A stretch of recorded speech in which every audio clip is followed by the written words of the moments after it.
Hello students, आज 7 मई 2020।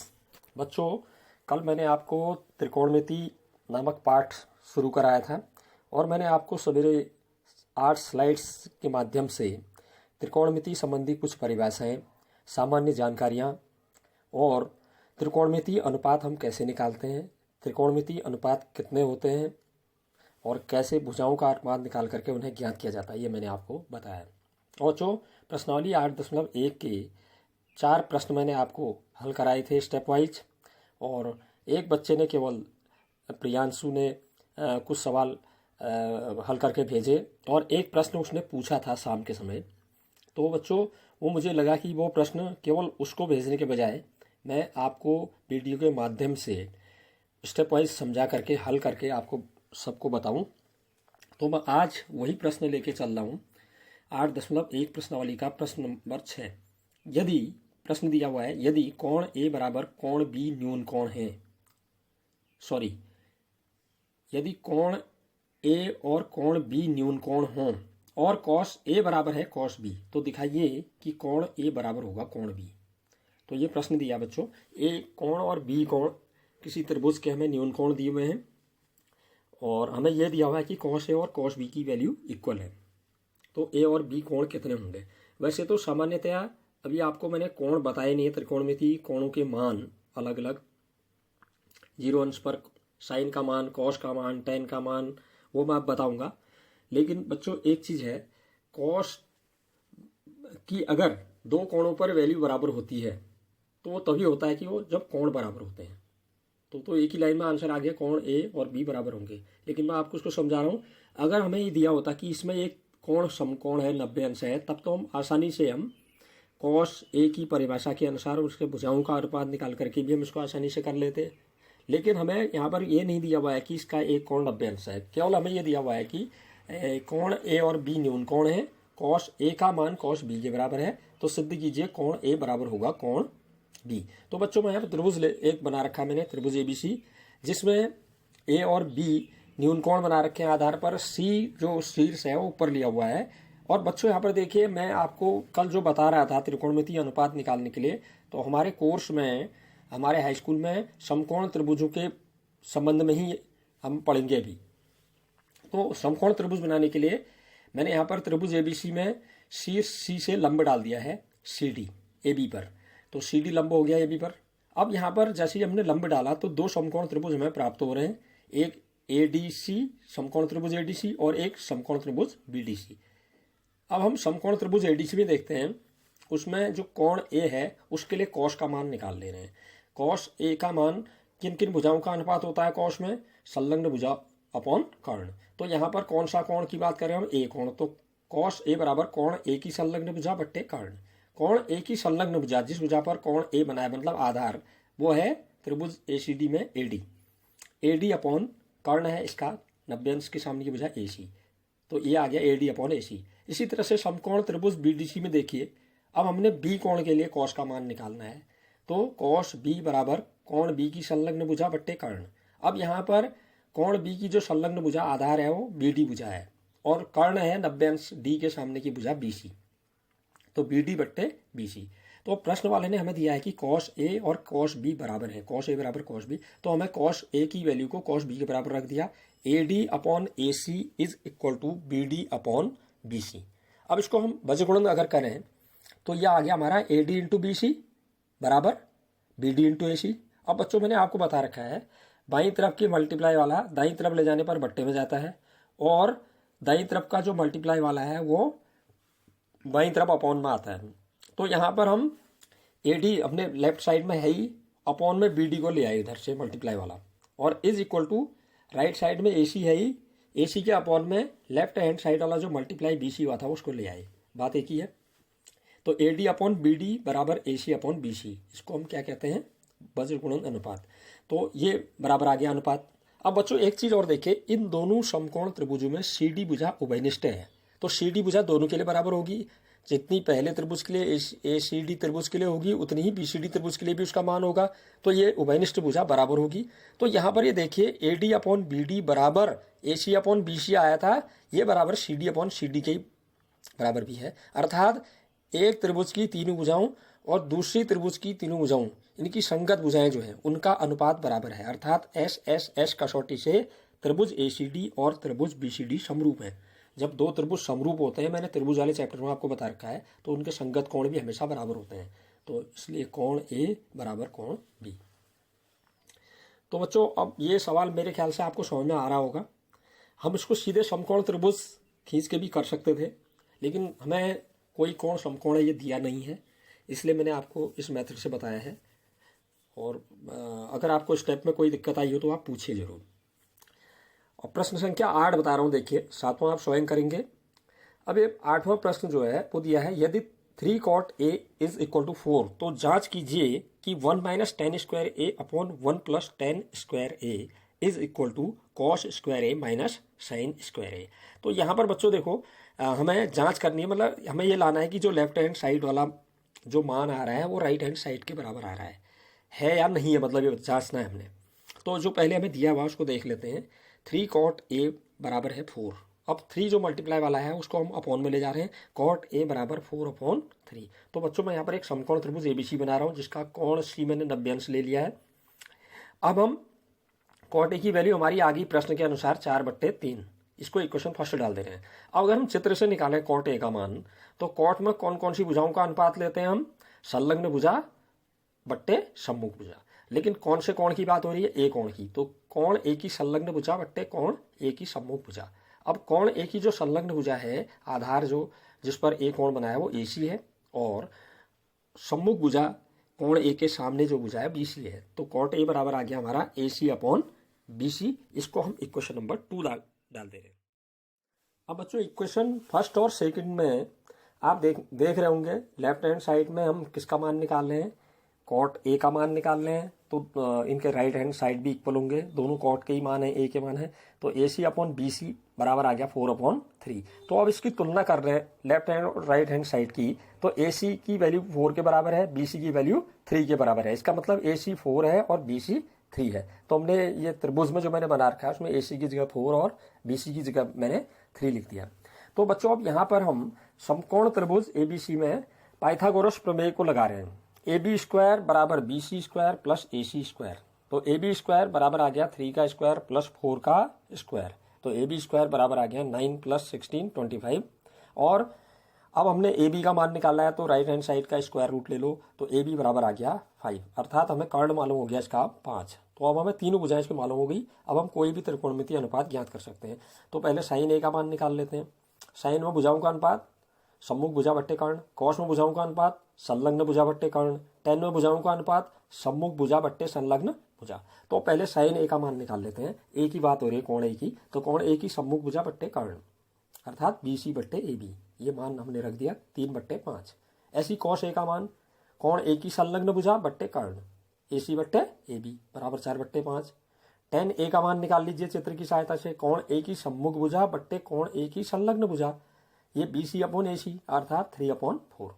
अब बच्चों जो प्रश्न हमें सिद्ध करना है ये, उसका लेफ्ट हैंड साइड को हल करते हैं। पहले LHS या बायां पक्ष ले लेते हैं, वो है हमारा 1 minus tan square A upon 1 plus tan square ए। अब हम sign A cos A ten ए के मान निकाल चुके हैं, टेन ए का भी निकाल रखा हमने, उस टेन ए की वैल्यू को यहाँ पुट कर देते हैं। तो 1 माइनस 3/4 का होल स्क्वायर अपॉन 1 प्लस 3/4 का होल स्क्वायर। तो ये आ गया 1 माइनस 3 3 जा 9/16, 1 माइनस 9/16 अपॉन में 1 प्लस 9/16। तो ऊपर आपने एलसीएम 16 लेके या 16 से 1 को मल्टीप्लाई करके 16 माइनस 9/16 और अपॉन में 16 प्लस 9/16, तो ऊपर आ गया 7/16, अपॉन में आ गया 25/16। अब फ्रैक्शन के नीचे फ्रैक्शन है, नीचे वाली फ्रैक्शन को ऊपर मल्टीप्लाई में लाएंगे तो उल्टी हो जाएगी। तो 7/16 इंटू 16/25, 16 से 16 आपका कट गया, तो 7/25 ये मान आ गया हमारा लेफ्ट हैंड साइड को हल करके। अब हम राइट हैंड साइड को हल करते हैं। RHS था हमारा इसमें cos square A minus sine square A. तो कॉस ए और साइन ए के मान हमने ऊपर निकाल रखे हैं, उन मानों को यहाँ रख देते हैं। कॉस की जगह 4/5 स्क्वायर है, तो 4/5 का स्क्वायर माइनस 3/5 का स्क्वायर, ये दोनों मान हमने रख दिए। अब हम इनका स्क्वायर कर देंगे बच्चों, वर्क कर दोगे तो इनकी वर्क की वैल्यू आ जाएगी। तो इज इक्वल टू 16/25 माइनस 9/25। तो हर बराबर है इनका, डिनोमिनेटर इक्वल है तो सीधे अंश को घटा देते हैं। 16 माइनस 9 7/25। तो हमारा बायां पक्ष हमने हल किया था पहले, तो वो भी 7/25 आया था। ये भी हमारा राइट हैंड साइड भी 7/25 आ गया है। तो हम कह सकते हैं कि बायां पक्ष बराबर दायां पक्ष या LHS बराबर RHS। अब बच्चों मैं एक प्रश्न संख्या 10 बता रहा हूँ, थोड़ा सा अंतर है इस प्रश्न में। ये प्रश्न संख्या 10 सुनिए। त्रिभुज PQR में जिसका कोण Q समकोण है, Q हमें 90 डिग्री दिया है समकोण, और हमें दिया हुआ है PR plus QR is equal to 25 cm. PR plus QR बराबर 25 सेमी दिया हुआ है और PQ बराबर दिया है 5 सेमी, 5 सेमी। तो हमें निकालना है साइन P का मान, कॉस P का मान और टेन P का मान, इसका ज्ञात कीजिए कह रहा है। तो बच्चों पहले वही समकोण त्रिभुज बना देते हैं। हमें दिया ही है कि कोण Q उसका 90 अंश है, तो Q पर 90 डिग्री पर हमने Q पॉइंट लिख दिया, तो त्रिभुज PQR बना दिया है। अब इसमें हमें PQ भुजा 5 दे रखी है, वो हमें प्रश्न में दिया ही हुआ है।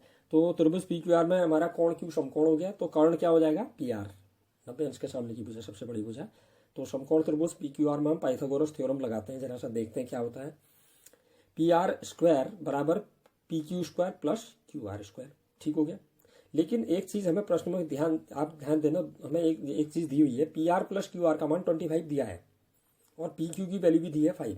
तो यहाँ पर PR प्लस QR तो अब हमारे पास आ नहीं सकता, ये तो PQ का स्क्वायर प्लस QR का स्क्वायर आया है ना, तो इसी को लेते हैं जो हमने पाइथागोरस थ्योरम से निकाला, PR square is equal to PQ square plus QR square. तो अब इसको लेफ्ट हैंड साइड को राइट में, राइट को लेफ्ट में लिख दे रहा हूँ मैं। PQ square plus QR square बराबर PR स्क्वायर, ठीक है। अब PQ स्क्वायर का QR स्क्वायर का पक्षांतर कर दे रहा हूं, तो PQ स्क्वायर बराबर आ गया PR square minus QR square. अब ये बच्चों राइट हैंड साइड में देखिए, लेफ्ट हैंड साइड में तो PQ स्क्वायर बचा हमारा, क्योंकि QR स्क्वायर का हमने पक्षांतर कर दिया। तो राइट हैंड साइड में जो PR square minus QR square आ रहा है वो A square minus B square की तरह आ रहा है। तो सर्वसमी का A square minus B square, यहाँ के जो गुणनखंड होते हैं वो होते हैं A प्लस B और A माइनस B। A की जगह हमारा PR है, B की जगह हमारा QR है। तो PQ स्क्वायर बराबर पहले ब्रैकेट में आ गया PR प्लस QR, दूसरे ब्रैकेट में आ गया PR माइनस QR। अब हमें PR प्लस QR मालूम हो गया जो हमें दिया है मान। तो लेफ्ट हैंड साइड में PQ 5 दिया था, 5 का स्क्वायर लिख दिया, is equal to PR plus QR की जगह 25 लिख दिया, इनटू दूसरा ब्रैकेट PR माइनस QR ऐसे ही लिख दिया। तो यह आ गया 5 का square 25 is equal to 25 into bracket में PR माइनस QR। तो राइट हैंड को लेफ्ट हैंड को राइट हैंड में लिख दीजिए। तो 25 into PR minus QR is equal to 25। अब 25 जो लेफ्ट हैंड साइड में मल्टीप्लाई वाला उसको डिवाइड अपॉन में ले जाइए राइट हैंड साइड में, तो PR माइनस QR बराबर आ गया 25/25। तो ये आ गया हमारा 25 से 25 हमारा 1 एक बार कट गया, तो PR माइनस QR बराबर 1। तो बच्चों जो हमें प्रश्न में दिया था PR प्लस QR बराबर 25, उसको हमने इक्वेशन नंबर 1 कह दिया है, और जो अभी हमारा मान आया है यहाँ पर PR माइनस QR, इसको इक्वेशन नंबर 2 कह दिया है। अब इन दोनों इक्वेशंस को अगर हम जोड़ें तो QR एक जगह प्लस का एक माइनस का कट जाएगा, विलोपन हो जाएगा उसका, तो PR की वैल्यू हमें मालूम हो जाएगी। तो PR समीकरण 1 और 2 को जोड़ दे रहे हैं, PR प्लस QR बराबर 25, PR माइनस QR बराबर 1, QR से QR कट गया, 2PR बराबर 26, इसलिए PR बराबर 26/2 हमारा 13 आ गया, 13 सेंटीमीटर आ गया PR। अब हम PR की वैल्यू हमें मालूम हो गई है, PQ की हमें दी थी, अब QR की और निकालनी है। तो ये जो PR का मान है उसको इक्वेशन नंबर फर्स्ट में लिख दीजिए, ठीक है। तो समीकरण 1 में रख देते हैं PR का मान, तो 13 प्लस QR बराबर 25, इसलिए QR बराबर 25 माइनस 13 बराबर आ गया 12 सेंटीमीटर। अब हमें तीनों भुजाएं इस त्रिभुज की मालूम हो गई है, PQ तो दी थी, PR भी आ गई है, QR भी आ गई है, तो हम कोई भी त्रिकोणमितीय अनुपात याद कर सकते हैं। हमें निकालना था साइन P का मान, तो P एंगल देखिए आप, P एंगल के लिए सम्मुख भुजा QR है, संलग्न भुजा PQ है, और कर्ण PR, कर्ण बदलता नहीं है। कोण अगर बदल जाएगा P और R, कोण बदल भी जाएंगे, तो केवल क्या क्या बदलते हैं, संलग्न भुजा और सम्मुख भुजा बदलती हैं, कर्ण नहीं बदलता। कर्ण जो है 90 अंश के सामने की सबसे बड़ी भुजा वो चेंज नहीं होगी। तो यहाँ पर हमें साइन P निकालना है, P कोण की बात हो रही है, तो कोण P की सम्मुख भुजा बट्टे कर्ण, कोण P की सम्मुख भुजा QR अपॉन कर्ण PR, तो ये आ गया 12/13। कॉस P का मान निकालना है, तो कोण P की कॉस में संलग्न भुजा आती है, कोण P की संलग्न भुजा बट्टे कर्ण, संलग्न भुजा माने आधार जिस पर वो कोण P बना हुआ है, PQ पर बना है, तो PQ अपॉन PR, तो इज इक्वल टू 5/13 आ गया कॉस P की वैल्यू। अब tan P टेन में भुजाओं का अनुपात ऊपर सम्मुख भुजा अपॉन संलग्न भुजा। कोण पी की बात हो रही है तो कोण पी की सम्मुख भुजा बट्टे कोण पी की संलग्न भुजा बराबर आ गया Q R upon P Q. अब यहाँ वैल्यूज रख देते हैं 12/5। अब बच्चों जो हम अगली प्रश्नावली में सवाल हल करेंगे तो वहां पर हमें अलग अलग कोणों के त्रिकोणमितीय अनुपातों की जरूरत होगी, उनके मानों की जरूरत होगी। तो सबसे पहले जो आपके यहाँ पर अभी हमारे कोर्स में है 10th में, वो 0 से 90 अंश के 20 के त्रिकोणमितीय अनुपातों के मान हमें रखने पड़ते हैं, अधिकतर वही प्रश्न है। तो सबसे पहले मैं आपको ये साइन के लिए अलग, कॉस के लिए अलग, टेन के लिए अलग, कॉट के लिए अलग, सेक के लिए अलग, कॉसेक के लिए अलग अलग है एक सारणी दी हुई है आपकी किताब में। तो मैं उस सारणी को रटने के बजाय बिल्कुल आप याद करेंगे, रटेंगे तो कहीं फिर इसका मान इसमें, उसका मान इसमें न चला ओवरलैप हो जाए। तो मैं आपको सबसे पहले आपको साइन के मान बता रहा हूँ। साइन के 0 अंश पर कितना मान होता है, साइन का 30 पर कितना होता है, साइन का 45 डिग्री पर कितना होता है, साइन का मान 60 डिग्री पर कितना होता है, साइन का मान 90 पर कितना होता है। उसको आप ध्यान से सुनिए। हम साइन के मान हमें अगर मालूम हो जाएंगे तो हम हर एक के मान निकाल सकते हैं, कॉस के भी, टेन के भी, कॉट के भी, सेक के भी, कॉसेक के भी। तो जब सबसे पहले बच्चों मैं यहाँ पर लिख रहा हूँ, ध्यान दीजिए। जो मैंने लिखा हुआ है पहले कोण लिख दिए हैं, 0 अंश, फिर 30 अंश, फिर 45 अंश, फिर 60 अंश, फिर 90 अंश। अब बच्चों इनके मान निकालने के लिए सबसे पहला मैं बता रहा हूँ स्टेप क्या करना है। अभी मान नहीं है, मैं केवल स्टेप बता रहा हूँ। पहला स्टेप, हमने जो पूर्ण संख्याएं होती है, होल नंबर आप जानते हैं 0 से स्टार्ट होती हैं। प्राकृतिक संख्याएं 1 से स्टार्ट होती है, होल नंबर में 0 भी आ जाता है। तो साइन जैसे मैंने ऊपर कोण लिख दिया, 0 अंश, 30 अंश, 45 अंश, 60 अंश और 90 अंश। तो आप 0 अंश के नीचे पहला होल नंबर 0 लिख दीजिए, फिर 1, फिर 2, फिर 3, फिर लास्ट में 90 के नीचे 4 आ गई। ये सबसे बड़ा यहाँ कितना है, 4।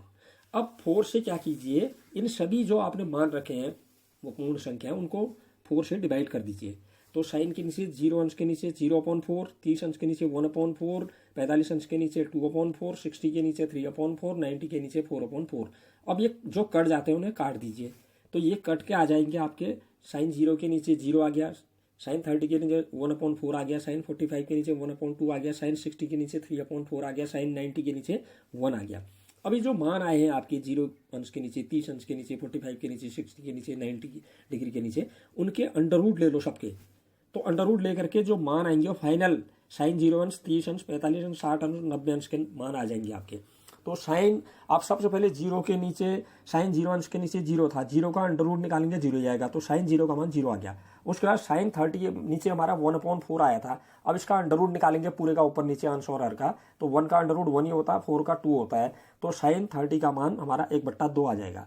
अब उसके बाद साइन 45 का मान देखिए, इसमें अंडर रूट निकालिए ऊपर नीचे का, 1 का अंडर रूट 1 ही होता है, 2 का अंडर रूट पूरा नहीं निकलता, अंडर रूट 2 लिख दिया हमने। तो साइन 45 का मान 1/√2 आ गया। अब साइन 60 का मान देखिए, 3 का अंडर रूट नहीं निकलता पूरा, तो अंडर रूट 3 लिख दिया, अपॉन 4 है, 4 का अंडर रूट 2 होता है, तो अंडर रूट 3/2 आ गया साइन 60 का मान। साइन 90 का मान देखिए, अंडर रूट 1 का मान 1। तो ये आगे हमारे साइन के मान 0 अंश पर 0, 30 अंश पर 1/2, 45 अंश पर 1/√2, 60 अंश पर अंडर रूट 3/2 और 90 अंश पर 1। अब इनको उल्टे क्रम में लिख दीजिए। लास्ट 90 वाले को 0 अंश के नीचे, 60 वाले को 30 अंश के नीचे, 45 वाले को 45 के नीचे, 30 वाले को 60 के नीचे और 0 अंश वाले को 90 अंश के नीचे। इन्हीं मानों को उल्टा करके लिख देंगे आप, तो ये कॉस के मान आ जाएंगे भाई। देखिए आप, कॉस का मान जैसे साइन जो 90 अंश का मान है वो कॉस 0 अंश के नीचे आ जाएगा। साइन 90 के नीचे 1 था हमारा मान, तो ये कॉस 0 का मान 1 आ गया। साइन 60 का जो मान है वो यह कॉस 30 के नीचे आ जाएगा। साइन 60 का मान अंडर रूट 3/2 था, ये कॉस 30 का हो गया अंडर रूट 3/2। और 45 वाला मिडिल में आ रहा है, बीच में आ रहा है दोनों के लिए, तो वही रहेगा 1/√2, 1/√2। और साइन 30 का मान यहाँ कॉस 60 के नीचे चला जाएगा, 1/2 यहाँ आ गया 1/2। और जो साइन 0 का मान था वो कॉस 90 के नीचे आ जाएगा, अर्थात 0। तो इस तरह से हमें कॉस के मान मालूम भी हो गए, इन्हीं का उल्टा करके लिख दिया हमने। कॉस 0 का मान 1, कॉस 30 का मान अंडर रूट 3/2, कॉस 45 का मान 1/√2 और कॉस 60 का मान 1/2 और कॉस 90 का मान 0। ठीक है। अब आप tan के मान निकालने हैं, तो हमें कोई उसके लिए अलग रटने की या याद करने की जरूरत नहीं। अब हमको ये मालूम है, मैंने आपको कल बताया है, tan को जब हम साइन कॉस में चेंज करते हैं तो tan इज इक्वल टू होता है साइन अपॉन कॉस। अर्थात अगर मैं कोण भी लिख दूं, कोई थीटा कोण ले लिया मैंने, तो sine theta is equal to, sorry, tan theta is equal to होता है sine theta upon cos theta. मतलब थीटा की जगह आप जो भी रखेंगे लेफ्ट साइड में वही आप राइट हैंड साइड में रख देंगे। मतलब अगर आपको टेन जीरो का मान निकालना है तो साइन जीरो बट्टे कॉस जीरो का मान, टेन थर्टी का मान निकालना है तो ऊपर साइन थर्टी का मान बट्टे कॉस थर्टी का मान, अगर टेन 45 का मान निकालना है तो टेन साइन 45 का मान अपॉन कॉस 45 का मान, टेन 90 का मान निकालना है तो ऊपर साइन 90 का मान अपॉन कॉस 90 का मान। अब साइन और कॉस के मान आप निकाल चुके हैं, तो इस तरह से आप टेन के सभी कोणों के मान निकाल सकते हैं। तो बच्चों मैंने अभी कहा जैसे आपसे टेन का मान साइन का मान अपॉन कॉस का मान ऐसे निकाला जाता है। तो टेन जीरो का मान कैसे निकालेंगे? टेन जीरो का मान बराबर साइन जीरो का मान अपॉन कॉस जीरो का मान। तो आपने निकाल रखे हैं अभी, साइन जीरो का मान जीरो अपॉन कॉस जीरो का मान वन, तो जीरो अपॉन वन जीरो हो गया। अब टेन थर्टी का मान निकालिए, टेन थर्टी का मान बराबर होगा साइन थर्टी का मान अपॉन कॉस थर्टी का मान। मतलब थीटा आप जो बाईं तरफ रख रहे हैं वही यहाँ भी रख दीजिए, उनके मानों को रख दीजिए तो उसका मान आ जाएगा। तो वन अपॉन टू आ गया साइन थर्टी का मान अपॉन कॉस थर्टी का मान under root three upon two, अभी हमने निकाल रखा है। तो अब ये नीचे फ्रैक्शन के नीचे फ्रैक्शन आ रही है, नीचे वाली फ्रैक्शन को मल्टीप्लाई में ले जाओ तो पलट जाएगी। One upon two into two upon under root three, two से टू कट गया वन बार, तो one upon under root three आ गया टेन थर्टी का मान। ऐसे ही टेन 45 का मान कैसे निकालेंगे? साइन 45 का मान बट्टे कॉस 45 का मान, one upon under root two upon one upon under root two, तो ये ऊपर लाएंगे उल्टा हो जाएगा, अंडर रूट टू से अंडर रूट टू कट गया, वन से वन कट गया, वन आ गया। टेन 60 का मान निकालिए, टेन 60 का मान होगा साइन 60 का मान अपॉन कॉस 60 का मान। अब यहाँ पर आपका जो है साइन 60 का मान under root three upon two है, कॉस 60 का मान वन अपॉन टू है, तो under root three upon two upon one upon two, under root three upon two into में ले आएंगे ऊपर मल्टीप्लाई में टू अपॉन वन, तो ये आ गया अंडर रूट थ्री। ऐसे ही टेन 90 का मान बराबर साइन 90 का मान बट्टे कॉस 90 का मान। साइन 90 का मान देखिए आपने निकाल रखा वन है, कॉस 90 का मान भी आपने निकाल रखा जीरो है, तो वन अपॉन जीरो, लेकिन हम जीरो से डिवाइड नहीं कर सकते हैं, जीरो से किसी संख्या में भाग नहीं जाता है, वो अपरिभाषित होता है, तो मैंने इसको अपरिभाषित लिख दिया है, इसकी कोई डेफिनेशन नहीं है। अब इनका उल्टे क्रम में लिख देंगे। ये जो आपके टेन के मान आ गया, टेन के मान क्या आ गए? जीरो अंश के मान, मैंने इसको सारणी के रूप में लिख रहा हूँ, अलग अलग सारणी बना दी मैंने, एक मुश्त नहीं बनाई, आप इनको मिक्स करके एक साथ बना सकते हैं। पहले साइन, फिर उसके नीचे कॉस, फिर टेन, फिर कॉट, फिर सेक, फिर कॉसेक, ऐसे लिख के उनके मान ऊपर से कोण लिख दीजिए, जीरो अंश, 30 अंश, 45 अंश, 60 अंश, 90 अंश, तो एक किताब की जैसी आपकी सारणी बन जाएगी। ठीक है, तो टेन जीरो पहले टेन में ऊपर मैंने जीरो अंश, 30 अंश, 45, 60 अंश, 90 अंश लिख दिया। टेन जीरो का मान अभी निकाल लिया आपने, जीरो आया है। टेन 30 का मान one upon under root three लिख दिया है, 45 के नीचे वन लिख दिया है, 60 अंश के नीचे अंडर रूट थ्री लिख दिया, 90 डिग्री के नीचे अपरिभाषित था अपरिभाषित लिख दिया। अब बच्चों इनको फिर उल्टा क्रम में लिख दीजिए, तो वो कॉट के मान आ जाएंगे। मतलब जो टेन 90 का मान होगा वो कॉट जीरो के नीचे आ जाएगा, जो टेन 60 का मान होगा वो कॉट 30 के नीचे आ जाएगा, और टेन कॉट 45 और टेन 45 मान बीच में है, वो दोनों बीच में है, मिडिल में है, तो बराबर रहेंगे। और जो टेन 30 का मान है वो कॉट 60 का मान हो जाएगा, और जो टेन जीरो का है वो कॉट 90 का हो जाएगा। तो उल्टा क्रम में रख दीजिए, तो कॉट जीरो के नीचे क्या आ जाएगा? 90, जो टेन 90 में है अपरिभाषित, और कॉट 30 के नीचे क्या आएगा? जो टेन 60 में है अंडर रूट थ्री, और कॉट 45 में और टेन 45 मिडिल में है, एक ही आएगा वन, और कॉट 60 का मान जो टेन 30 का मान है one upon under root three, और कॉट 90 का मान जो टेन जीरो का था जीरो। तो ये हमारे कॉट के मान भी आ गए। अब हम बच्चों जानते हैं हमें चाहिए सेक का मान। सेक के मान मैंने आपको बताया था कल कि सेक और कॉस एक दूसरे के व्युत्क्रम होते हैं। सेक और कॉस एक दूसरे के व्युत्क्रम होते हैं, कल बता रखा है। मतलब सेक बराबर वन अपॉन कॉस, या कॉस बराबर वन अपॉन सेक। मतलब जब भी हमने सेक के मान निकालने तो वन अपॉन कॉस के मान कर दो। अर्थात सेक थीटा अगर निकालना है तो one upon cos theta. Theta कोई भी एंगल है, जो आप बाईं तरफ लेंगे वही दाईं तरफ लेंगे। अब जैसे मान लेते हैं सेक जीरो का मान निकालना है तो वन अपॉन कॉस जीरो का मान। सेक 30 का निकालना है तो वन अपॉन कॉस 30 का मान। जो एंगल आप बाईं तरफ रखेंगे वो यहाँ रख दीजिए, उनका मान रख दीजिए, उसके मान निकल जाएंगे। तो सेक जीरो का मान वन अपॉन कॉस जीरो का मान। कॉस जीरो का मान पहले निकाल चुके हम, वन आया था, तो वन अपॉन वन बराबर वन। सेक 30 का मान वन अपॉन कॉस 30 का मान, one upon under root three upon two, ऊपर मल्टीप्लाई में ले जाएगा under root three upon two को, तो भिन्न पलट जाएगी, one into two upon under root three, तो two upon under root three आ जाएगा सेक 30 का मान। ऐसी सेक 45 का मान वन अपॉन कॉस 45 का मान। तो यह आ गया आपका one upon under root two. नीचे वाले बिंदु को ऊपर गुणा में ले आइए, one into under root two upon one आ जाएगा, तो अंडर रूट टू आ गया। ऐसी सेक 60 का मान वन अपॉन कॉस 60 का मान, वन लिख दीजिए, अपॉन में कॉस 60 का मान रख दीजिए, वन अपॉन टू, उसको मल्टीप्लाई में ले आए ऊपर, भिन्न पलट जाएगी, तो बराबर दो आ गया। सेक 90 का मान कितना होगा? वन अपॉन कॉस 90 का मान। तो 1/cos 90 का मान 0 है, वो पहले निकाल चुके हैं। तो 1/0 मैंने भी बताया था, 0 से हम किसी को भाग दें तो भाग नहीं जाता, वो अपरिभाषित होता है। तो sec 90 का मान भी अपरिभाषित।